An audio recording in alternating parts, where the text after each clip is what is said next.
Hi hello everyone, welcome to Latha's கைமனம். இந்த அடிக்கிற வெயிலுக்கு இந்த குளிர்ச்சி தரக்கூடிய டெசர்ட் ரெசிபியை கண்டிப்பாக செஞ்சு சாப்பிட்டு பாருங்கள். ரொம்ப டேஸ்டி அண்ட் ரொம்ப ஹெல்த்தியும் கூட. இந்த அகர் அகரை வச்சு செய்கிற இந்த ஜெல்லி மாதிரியான ஒரு ஸ்வீட்டில் நிறைய ஹெல்த் பெனிஃபிட்ஸ் இருக்குது. உடம்பு இழைக்கணும்னு நினைக்கிறவங்க இதை ரெகுலராகவே எடுத்துக்கலாம். அந்த அளவுக்கு இது வந்து ரொம்ப உடலுக்கு வந்து குளிர்ச்சி தரக்கூடியது. இந்த சிம்பிளான ஸ்வீட் ரெசிபியை எப்படி பண்ணலாங்கிறத பார்க்கலாம். இதுக்கு ரொம்ப வீட்டில் இருக்கக்கூடிய சிம்பிள் இன்க்ரீடியன்ஸ் வச்சு தான் நான் பண்ணியிருக்கேன். கருப்பட்டி எடுத்திருக்கேன். கருப்பட்டி ஒரு 1/4 கிலோ கருப்பட்டியை ஒரு 100 ml தண்ணியில் நான் வந்து இங்கே கரைச்சி வச்சுருக்கேன். அது போக 500 ml தண்ணி வந்து இந்த பவுலில் எடுத்துகிட்டு அதில் வந்து ஒரு 10 கிராம் அளவுக்கு நான் அகர் அகரை வந்து இதில் வந்து டிசால்வ் பண்ணிக்கிறேன். போட்டு ரெண்டுமே இப்போ நம்ம வந்து கொதிக்கிறதுக்காக வச்சிடலாம் அடுப்பில். ரெண்டும் சைமல்டேனியஸாக கருப்பட்டியும் நம்ம ஒரு 100 ml தண்ணியில் தான் அதை கரைச்சி வச்சுருக்கோம். இந்த சைடு வந்து 500 ml தண்ணியில் வந்து அகர் அகர் வந்து கொதிச்சிட்ருக்கு. ஸோ அகர் அகர் ஒரு 5 நிமிஷம் நல்லா கொதித்து கரைஞ்சதுக்கப்புறமா இந்த கருப்பட்டியை வந்து நம்ம இதில் வந்து வடிகட்டிடலாம். இந்த கருப்பட்டியில் நிறைய தூசி இருக்கும். ஸோ அதனால் கண்டிப்பாக வடிகட்டி தான் நம்ம இதை யூஸ் பண்ணணும். ஸோ பார்த்திங்களா இவ்வளோ தூசி இருக்கு இல்லையா?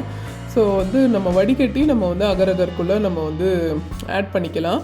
இப்போ இதுக்கு தேவையானது வந்து நல்ல கெட்டியான தேங்காய் பால் வந்து நம்ம தண்ணியாக இருக்கக்கூடாது, நல்ல ஃபஸ்ட்டு மில்காக நம்ம இருக்கணும். ஸோ ஒரு 200 ml வந்து நமக்கு தேங்காய் பால், இதில் திக்கான தேங்காய் பால் வந்து நமக்கு தேவைப்படும். அது வந்து இப்போ வந்து நம்ம உள்ளே ஆட் பண்ணிடலாம். இதுக்கு வந்து எந்த பாகுபதம் அதெல்லாம் கிடையாது. ஜஸ்ட்டு ஒரு கொதி வந்த உடனே நீங்கள் வந்து ஆட் பண்ணிடலாம். தண்ணி மெஷர்மெண்ட் வந்து மொத்தமாக வந்து 800 ml வந்து நம்ம இதுக்கு யூஸ் பண்ண போகிறோம். 500 ml வந்து தண்ணியில் அகர் அகர் கொதிக்க வச்சோம்.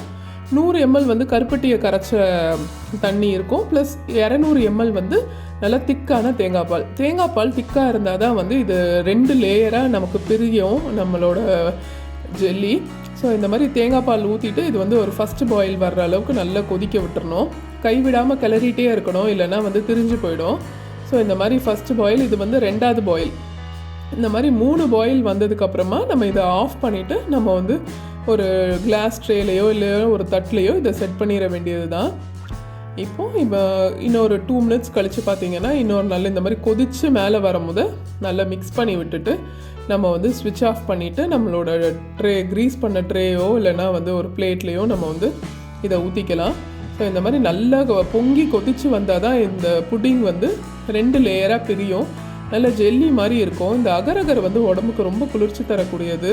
ரம்ஜான் ஃபாஸ்டிங் டைமில் எல்லாருமே இதை கண்டிப்பாக சேர்த்துப்பாங்க. ஏன்னா அதில் அவ்வளோ நல்ல விஷயங்கள் இருக்குது, அதனால தான். ஸோ இந்த மாதிரி நம்மளோட ஜெல்லி புட்டிங்கை வந்து இப்போ ஒரு ட்ரேயில் நான் ஊற்றியிருக்கேன். ஜஸ்ட்டு க்ரீஸ் பண்ணி வச்சுட்டு இது நல்லா கொஞ்சம் நேரம் ஆற விட்டுடலாம். ஒரு 2 to 3 hours கழித்து பார்த்தீங்கன்னா நல்லா திக்காக இந்த மாதிரி நல்லா செட் ஆகிடுச்சு பாருங்கள். நல்லா தொட்டு பார்த்துட்டு அதுக்கப்புறமா நம்ம டீமோல்ட் பண்ணிக்கலாம். இப்போது நம்ம வந்து டீமோல்ட் பண்ணிவிட்டு கட் பண்ணி நம்ம என்ன ஷேப் வேணுமோ அதுக்கேற்ற மாதிரி நம்ம வந்து சர்வ் பண்ணிக்கலாம். நான் இன்றைக்கி வந்து ஸ்கொயர் ஷேப்பில் தான் கட் பண்ணியிருக்கேன். இது வந்து நம்ம 2 லேயராக வரும். ஆக்சுவலி தேங்காய் பால் வந்து நீங்கள் தண்ணியாக இருந்ததுன்னா லேயர் வந்து உங்களுக்கு பிரியாது. ஸோ நல்ல திக்கான தேங்காய் பாலை ஆட் பண்ணிங்கன்னா மட்டும்தான் இந்த மாதிரி 2 லேயராக உங்களுக்கு வந்து அந்த புட்டிங் வந்து நமக்கு பிரிஞ்சு வரும். இன்னும் கொஞ்சம் திக்காக ஊற்றுனீங்கன்னா இந்த லேயர்ஸ் வந்து இன்னும் கொஞ்சம் உங்களுக்கு நல்லாவே தெரியும். இந்த ஸ்வீட் ரெசிபியை ட்ரை பண்ணி பார்த்துட்டு எப்படி இருந்தது சொல்லுங்கள். Please like, share and subscribe to my video. Thank you.